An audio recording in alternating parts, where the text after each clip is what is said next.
Welcome to the Diabetes Podcast. Today we're diving into what might be the most talked about topic in medicine right now, GLP-1 medications like Ozempic, Wegovy, and you've seen the headlines. Medical sensation of the decade, game-changing revolution, miracle drugs. But you've also heard the whispers about Ozempic face, the shocking costs, and people regaining all of their weight when they stop the medication. So what's the real story? Over the next 2 episodes, we're going to give you everything you need to know about these medications, the good, the bad, and the surprising. And stick around, because we'll also reveal natural ways to boost your body's own GLP-1. Let's go. Hello, and welcome to the Diabetes Podcast. I'm Richie. And I'm Amber. And Amber, today we're talking about GLP-1s, so let's jump right in. Tell us all about it. Well, I think it's easiest to start with a story of someone I'm familiar with. And I want to share this story because it really illustrates a common theme for people who are on a GLP-1 receptor agonist medication. And this person had been on several different medications, different diets. I would say exercise programs, but probably it'd be better to say has been to physical therapy here and there when different things were hurting. And her A1C was not at the target 7% that the doctors want to see. It was 8.5, give or take. And she'd gained about 22 pounds over the past 10 years. And she tells me how her endocrinologist mentioned a medication that could help with blood sugar and weight.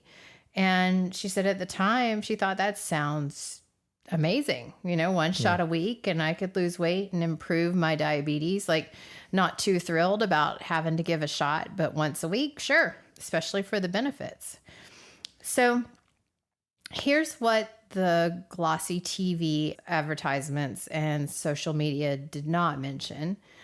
While you're very likely to lose weight, you'll also probably experience something else. In this case, she had near constant nausea for the first 3 months. And she tells me that she couldn't really enjoy meals with her family. Like, she just wasn't hungry for them. Like, she would sit there and watch them eat and not really enjoy the meals herself. Yeah, I think if you're experiencing constant nausea, you're definitely it's going hard to to eat be hungry. less. Yeah, yeah. And that medication ended up costing them about $350 a month, even with insurance. And then when all this shortage that we've talked about before hit, she had to stop taking it for 2 months. And during that time, she regained about 15 pounds and was just devastated. Goodness. She was so discouraged and disheartened. And I share her story because it's not unique. It's something that I've heard from many people on a GLP-1. I've heard amazing success stories, but I've also heard not so good stories. So it tends to be that people either react really well to this medicine or they don't. It just tends to be the case. So I think that it's good because I want to have a really honest conversation about these medications because it's just so big on social media now. And I really dislike when I hear people trying to promote some of the compounded versions of this saying it's just peptides. Like, it's just peptides. Peptides are just amino acids. Now, while it's true that GLP-1s are peptides, it does not even begin to scratch the surface of the whole story of what this class of medications is and what it can do and side effects and all sorts of stuff. So let's start at the beginning. What is a GLP-1 and why is everyone suddenly talking about it? So just a quick reminder, we did in our very first episode, the 12 core defects going on with type 2 diabetes. And GLP-1 works on at least 5 of those 12 core defects. You could probably say 6 or 7 pretty comfortably, but top 5 would be They work on impaired insulin secretion and help your pancreas produce insulin only in the presence of glucose, which is glucose-dependent insulin release. And it decreases excess glucagon. It delays gastric emptying, so the food is not emptying from the stomach so fast. It works on hepatic glucose overproduction. And it works within the central nervous system on some of the appetite dysregulation that's going on. So it helps in that. If you think of your digestive system as the world's most sophisticated communication network, bigger than anything you could think of, every time you eat, it doesn't just process food, it sends messages throughout your body. And one of the most important messengers in this process is glucagon-like peptide 1. And there's also GIP, there's other things, but this is I won't say the most significant, but the one that they've been able to have a medication to mimic most effectively. And here's how it works in simple terms. When you eat a meal, especially one with carbohydrates and fats, these specialized cells in your intestines, they're the intestinal L cells, not that anybody really wants to know that, but they're about 1 in every 100 cells lining your gut, and they act like little sensors. They detect the nutrients and release this hormone GLP-1, which then travels through your bloodstream, delivering 3 really critical messages. To your brain, it says, hey, we've got food. Turn down those hunger signals because food is here. You don't have to keep telling me I'm hungry if the food is right here in front of me. Sends a message to your stomach. Slow down. Let's savor this, if you will. Let's take our time digesting this. Let's let the stomach acid work and break all this food down. And to your pancreas, it says, hey, get ready to manage blood sugar, release some insulin in response to the carbs. Carbohydrate digestion begins in your mouth. And so the second the carbs are picked up on the radar, if you will, the pancreas releases insulin to go along. And this is why people who are insulin dependent with diabetes, whether it's type 2 insulin dependent or type 1 insulin dependent, they need to take the insulin before a meal if they have to inject it, because the insulin takes about 18 minutes to start working, with the exception of some of the ultra rapids, which are like 5 or 10 minutes. But at any rate, so this is your body's natural portion control system. It's been keeping humans from overeating for millions of years, which is really, overeating has not been a big problem until more recent years. But I think historically, obesity was associated with opulence. Exactly. You'd have to be really rich to be able to you afford wanted to be obese yeah. to show your wealth. It's very much a new-ish phenomenon, relatively speaking. Yeah. But here's the problem, and this is really crucial to understand, that in our modern world, this system is breaking down. Here's what I mean. When you eat a donut, for instance, its sugar and fat get absorbed so quickly, really high up in your digestive tract, that it never reaches the cells at the end of your intestines where most GLP-1 is produced. Your GLP-1 is produced at the distal ileum and in your colon, so it doesn't ever get there. So your body barely registers that you've eaten anything substantial. So it's like, no wonder you eat a second or a third donut, because you just don't feel full. And I think that's where it gets really interesting, because we talked before in the incretin effect episode about the Gila monster. And I like to bring that story up again, because if you'll remember, this Gila monster would eat about 1 time a year. And they're like, how can it do that? What is going on in this Gila monster that makes it where it can only eat 1 time a year? And they found in its saliva what they then copied to make a GLP-1 receptor agonist. And the first one was Byetta, or exenatide. Wasn't terribly effective because, well, it was effective, but it wasn't really picked up too much because it was expensive. It was an injection twice a day. It was marketed only to people who had type 1 diabetes. So you're taking people who are already injecting 3-4 times a day, and you're adding another 2 injections on top of that at a very high expense, also with nausea. So it didn't take off that great, but some people really loved it. So natural GLP-1 breaks down in minutes. So it's like a text message that deletes itself after being read. But this lizard venom compound, it was like an email that stays in your inbox for hours.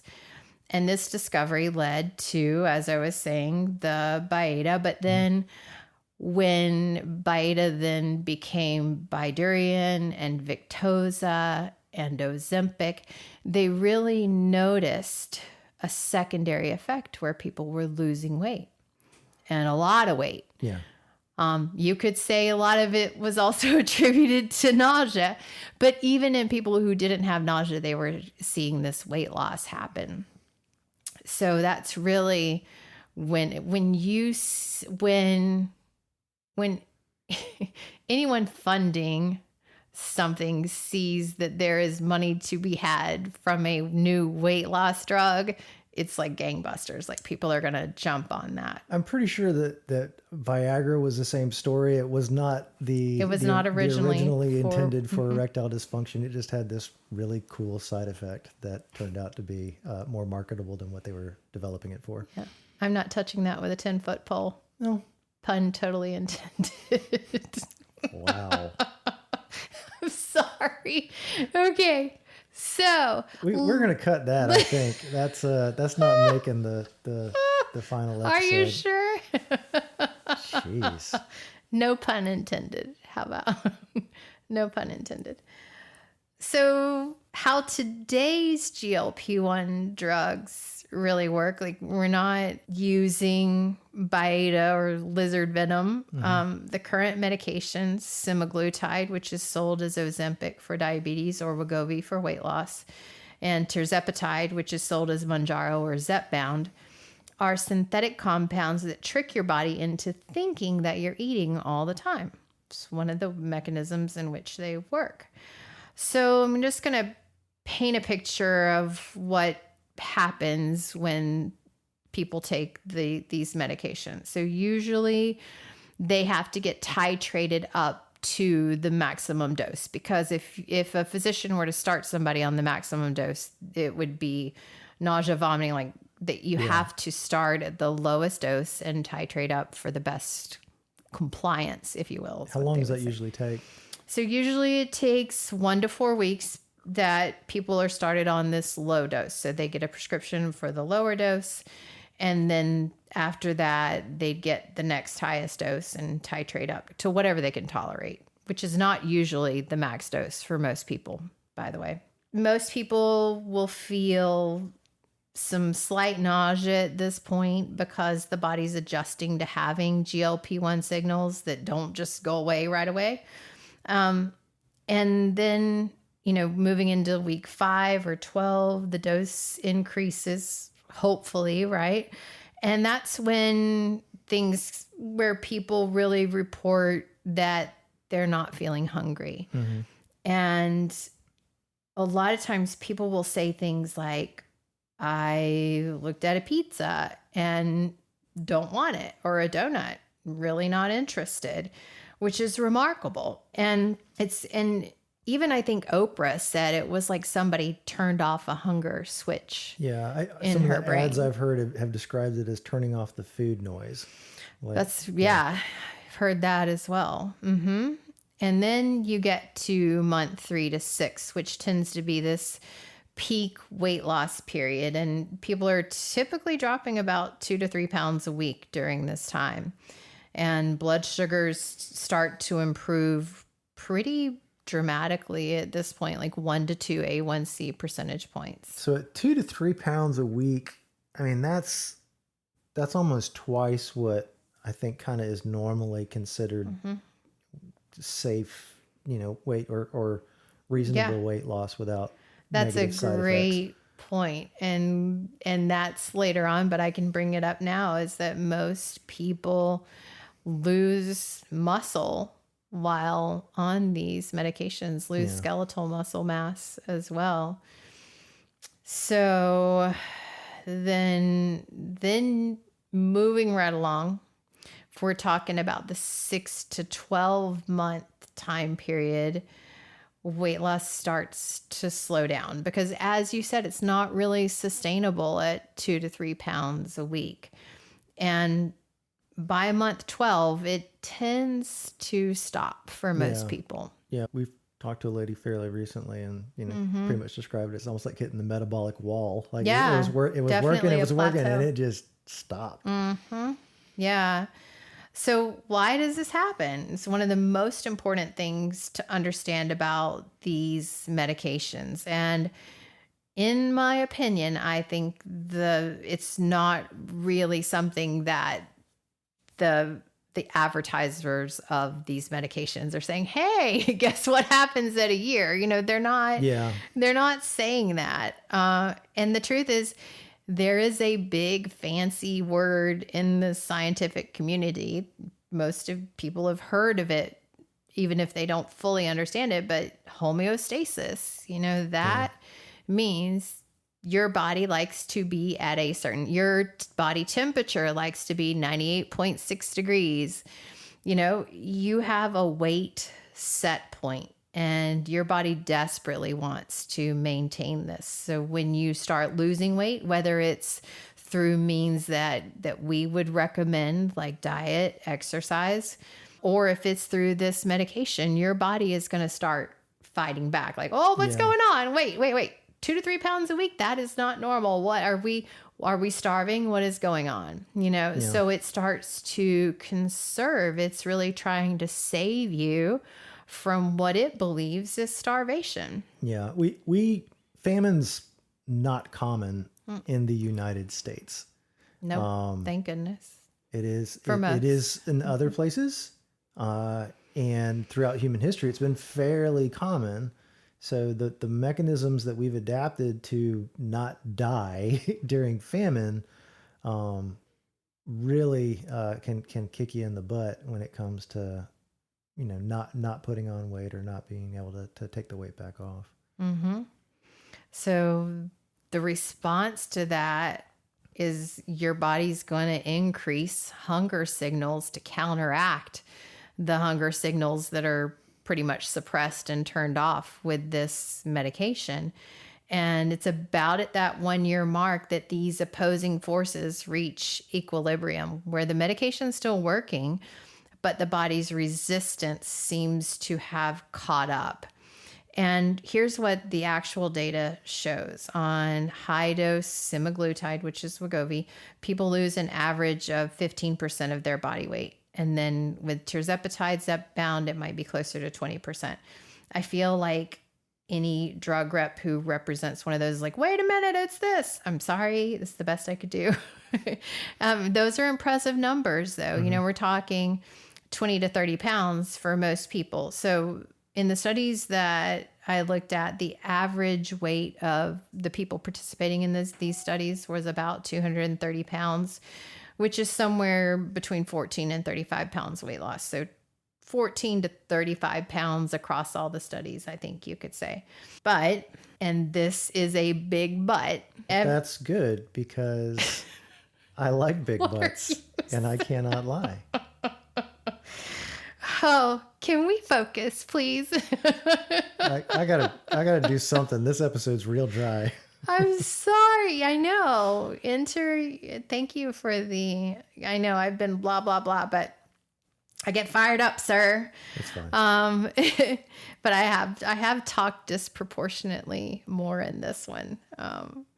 Anyway, so in every major trial with these, participants started obese and ended still obese for the most part, because if your weight is 230 and you lose 30 pounds, you're still 200 pounds. And if you're 5'6" or 5'7", that's probably puts you into the obese category, depending, I haven't done the quick math on that, so forgive me if let's say 5'5". That makes my math solid. So, and I think I really appreciate what Dr. Robert Kushner has said. And he's like kind of, as Ralph DeFranzo is to diabetes and the ominous octet, you have Dr. Kushner, who's an obesity specialist at Northwestern University and was a real principal investigator in several major GLP-1 receptor agonist trial, one being the STEP trial with semaglutide. And he has said, if you stop the medication, the weight comes back. And that's why people have to continue on this medication, because if they stop, the weight is going to come back. It tells us a couple of things. That question that you asked your doctor of, is this a medication for life?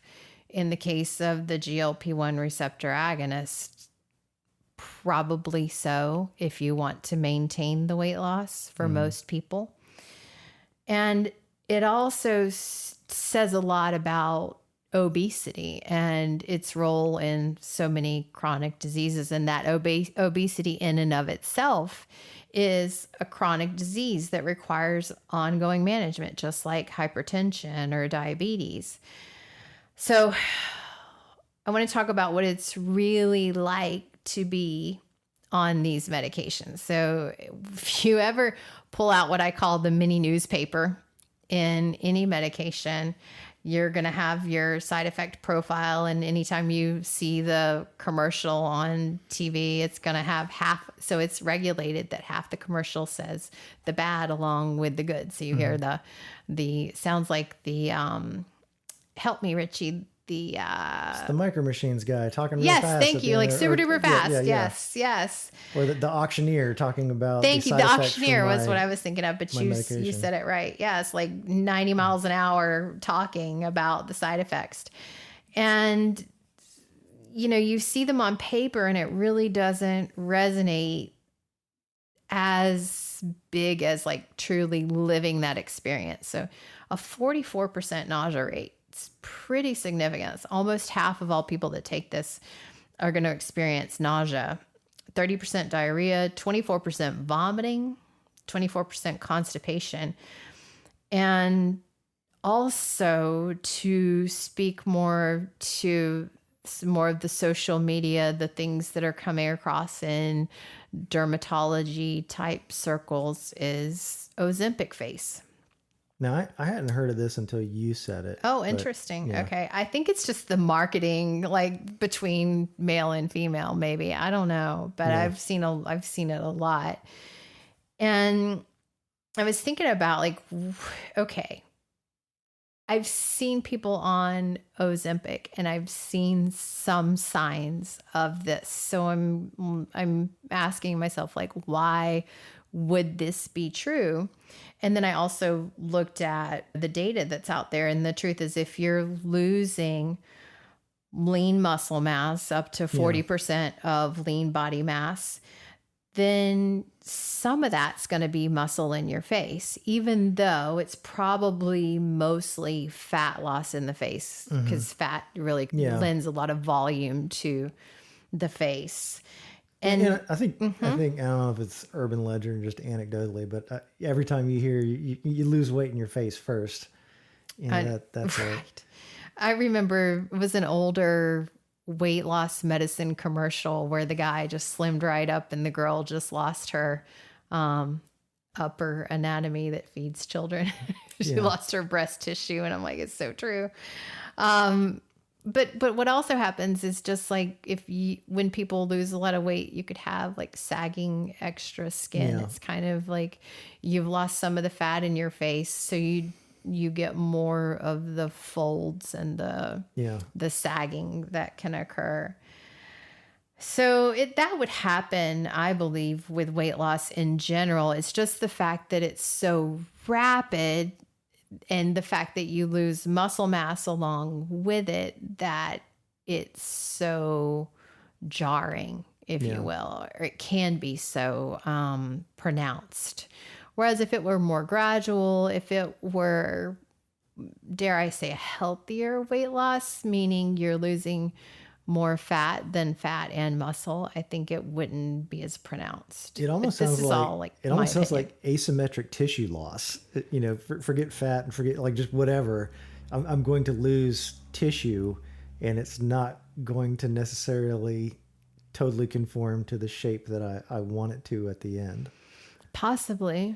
Yeah. I mean, it's kind of like if enough people say it, it must be true. Not necessarily, but anecdotally, I've noticed it in people, but I haven't seen a research study to say this is a thing, this is supported. I can only say what makes sense in terms of the loss of lean body mass for sure. Because that is the most shocking side effect is what happens to your muscles. The fact that up to 40% of what you lose is not fat.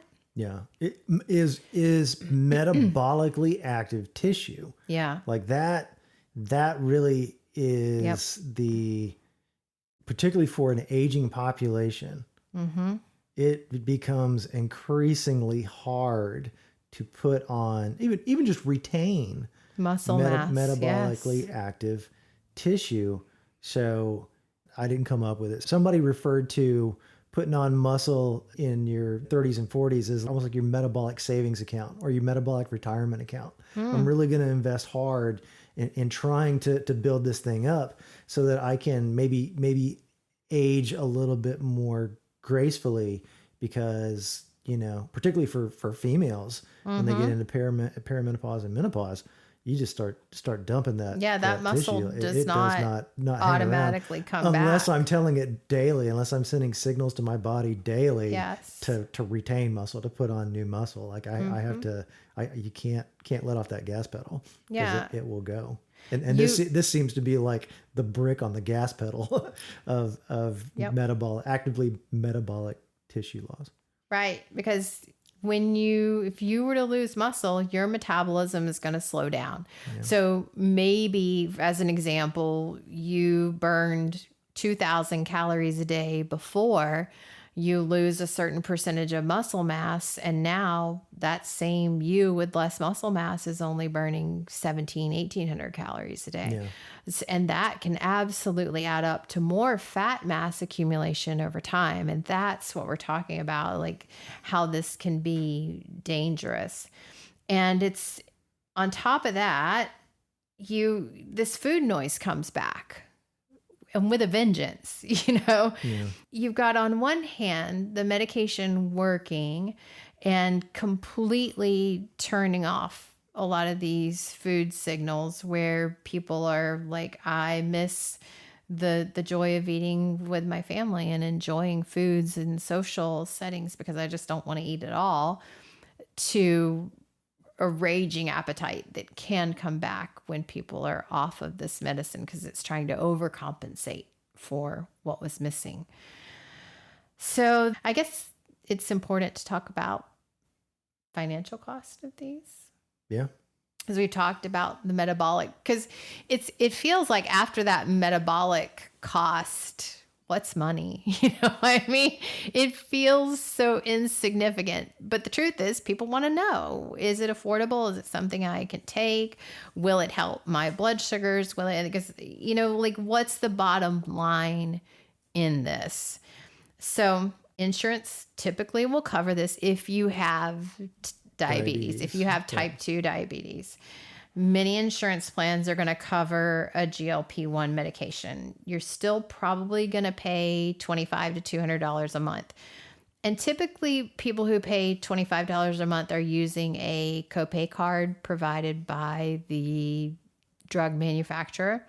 And it usually knocks their copay down to $25 a month if it's not already. And they can use that usually for 6 months up to a year, depending.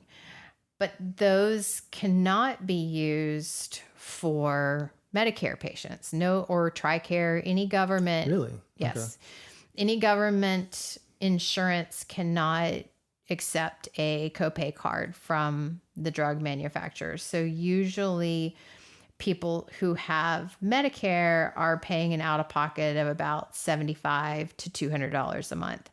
And it's typically not going to cover weight loss. So no Medicare patient is going to, if you're just obese, they're not likely going to cover any of these GLP-1s for obesity. They'll cover it for diabetes and obesity, but not obesity in and of itself most of the time. Is the logic that people aren't, I guess, dying of obesity? I mean, I know it leads to complications with heart disease and every other thing. Yeah. You know, increase in risk of diabetes, all this other kind of stuff. But if I'm in my 30s and obese, is it like just that I have a very low risk of mortality this year? Is that the logic? Or well, a lot of times with insurance companies, logic isn't logicking sometimes. Not always. I mean, usually newer drugs, not that Ozempic and Mounjaro and Wegovy and Zepbound, not that these are really, really new, but usually it takes 3 to 5 years for a lot of Medicare plans to get on board with coverage as a whole. And for what I think also because insurance companies have been burned by weight loss drugs in the past. Oh yeah. Yeah. I mean, so many. Yeah. It's not like the numbers are going down anywhere. Right. So yeah. Like for all the weight loss drugs that have ever been developed, where's the reduction in obesity rates for people? Yeah. You know, I don't know. I mean, that's a great discussion and I don't have all the answers to that, but those are some things that I would guess, you know, and I like to also point out if you have insurance and you have type 2 and you're taking this medication, the average copay, if you add that up for a year, you're going to be spending about $1,400 a year for this medicine. And this is something that when you stop taking it, very likely you're going to gain the weight back. But is anybody taking this more than a year? Some people are, yeah. Some people are. And some people taking it on a regular basis are really being impacted by the shortage situation that's happened.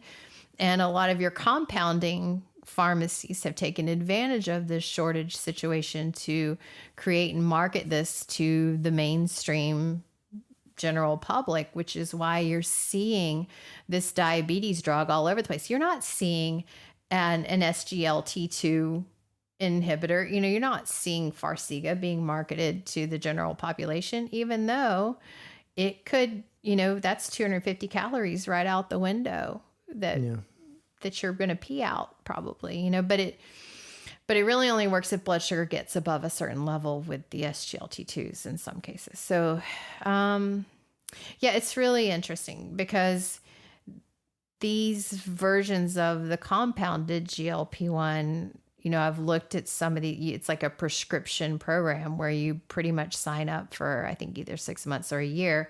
And there's like a flat fee for that, but then you pay a monthly on top of the flat fee.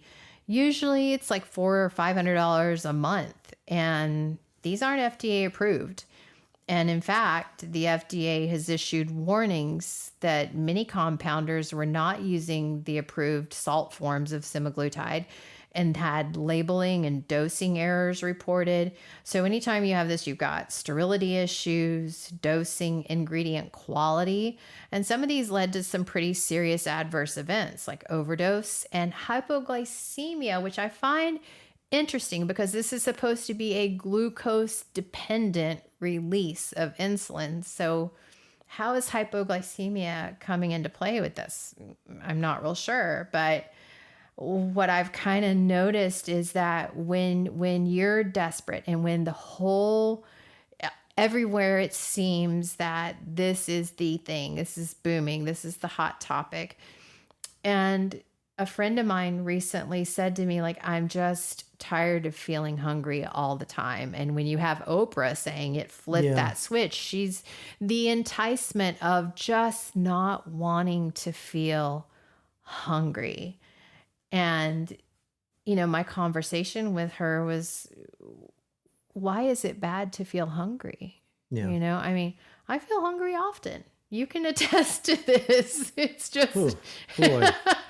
it's just the importance and urgency of snacks around here is it's been an eye-opening. yeah. I didn't get good at being a husband until probably the last 5 years. And it's really just, I upped my snack game. I got really good at having amber-friendly snacks available all the time. So Yeah, mostly apples and peanut butter. you say, what's so bad about being hungry? I'll tell you, it's not fun when Amber's hungry. So yeah, but back to my friend, what is coming into play here is when you have foods that taste good and are highly palatable and a high stress job and all of these things, or if you have had a history of using food to fill in for emotions, it creates this cycle where you are ignoring hunger cues and you don't recognize them. Therefore, you're always feeling hungry because you're trying to fill something. The absolutely beautiful analogy that you came up with as it relates to the ultra processed food of the gigantic mechanized mama bird at the factory chewing the stuff up and swallowing it and kind of churning it around so that it can be regurgitated back into your mouth, mostly digested. If the food's never getting to the portion of my digestive system that releases the GLP-1 in the first place, I'm never going to get any of the benefit of my body's natural system to tell me that I'm full and to tell me that to stop being hungry. Yeah, not to interrupt you, but I think that taps into a really fundamental false belief that I had for most of my life until I started doing my nutrition studies, and that fullness is all in the stomach, because when you're a kid, it's like, oh, my belly is full. My stomach is full. It's all stomach, stomach, stomach. So people are trying ways to like manipulate that, and think like, oh, if I don't eat anything for a certain day, my stomach will shrink and things like that. Ridiculous. You have at the top of your stomach a fundus that can expand incredibly. In fact, earliest gastric bypass studies where they cut out a majority of the stomach, if they did not remove the fundus of the stomach, you could have this little tiny pouch of a stomach and it would expand to hold as much food as somebody wanted to eat. So then they started doing the bypass surgeries where they made sure to remove the fundus of the stomach. And now they've got Roux-en-Y and other malabsorptive gastric bypass studies, which is a whole nother thing. But anyway, so I think that so far we've painted a pretty concerning picture about GLP-1 receptor agonists, but I want to be fair. These meds have some really significant benefits for many people, and especially for people with type 2 diabetes, the improvements can be life-changing in that they can help create an A1C reduction somewhere between 1 and 2 percentage points on average. And this is kind of across the board, whether you're on an automated insulin delivery device or you're on an SGLT2 or a GLP-1. The A1C reductions are usually somewhere between 0.8 and 2.1, something like that. The higher the A1C at the start, like if it's greater than 9, you're typically going to have a higher A1C reduction, more in the 2 to 2.1% range. Whereas if you're closer to 7 to start with, you might only have a 0.6 or 0.8% A1C reduction. But still, even though that might not sound like much, it really can be the difference between developing a long-term complication like retinopathy or neuropathy, something like that. As a dietitian, specifically as a certified diabetes care and education specialist, can you talk a little bit about the difference between, like, say, I got an A1C of 7 and I got an A1C of 9 and I got an A1C of 11? I mean, we've talked to people, hundreds of people that just have no awareness about, I mean, that's my number, but not really like how urgent their healthcare situation is. Very, very broad strokes. For every 1% reduction in A1C, you've got about a 21% reduction in diabetes-related complications. For every point? Yes. Wow. You've got a 21% reduction in the long-term complications of diabetes. And you can also have reductions in cardiovascular disease risk, stroke risk, all of those things. Okay. So it's very important. And so these GLP-1 receptor agonists can, in people who have existing heart disease, they've been shown to reduce the risk of heart attacks and stroke by about 20%. And is that mostly associated with just the weight loss? No, it's just the mechanism of action for the GLP-1 receptor agonist. The fact that it's glucose dependent secretion of insulin. And so because you're controlling the blood sugars, you're controlling the cardiovascular risk, the hardening of the arteries, all of the negative effects that can come with high blood sugars over time. So back to the same effect of the statins. I mean, statins have saved lives. GLP-1s can really be helpful in people with existing heart disease, especially heart failure. Lots of good outcomes data with that. Okay. So I think it's probably appropriate to kind of put a pin in it there. We said at the top of the episode, this is going to be a two-parter because it's that big, but we will talk to you next week in part 2 of our deep dive into GLP-1s. So stay tuned. We're talking about my favorite foods that naturally boost GLP-1. Yeah, let's talk about some maybe not so expensive and hopefully less side effecty. Side effecty is something. Let's talk about some strategies with less side effects. That's a word I'm fairly certain. I think so. And I'm really excited because I think we're going to get into a little bit of an action plan for how to implement this. Anything meds can do, food can do better, in my opinion. However, this is one where you're going to need diet and exercise and lifestyle overhaul to have some of the same effects. We're most of the time at the end of the especially. episode, we try and have one simple thing that you can do. We're not going to have that this week, but next week. Yes, we're going to have a lot. We'll make up for it next week. Get your notebook because we're going to roll out a multi-week plan that you can do to start reaping some of the benefits of your natural GLP-1 production. That's right. All right. So thank you for joining us. This has been another episode of the Diabetes Podcast, and we will talk to you again next week. We covered a lot of ground today. Now you understand what GLP-1 is, how these medications work, their real benefits and risks, and the shocking economics behind them.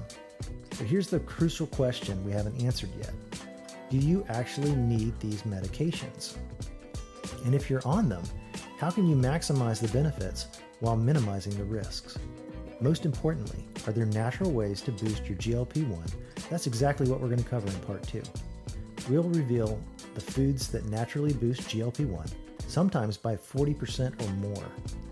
We'll share exercise strategies that can enhance your own body's appetite control, and we'll give you a practical guide for having an honest conversation with your doctor about whether these medications are right for you.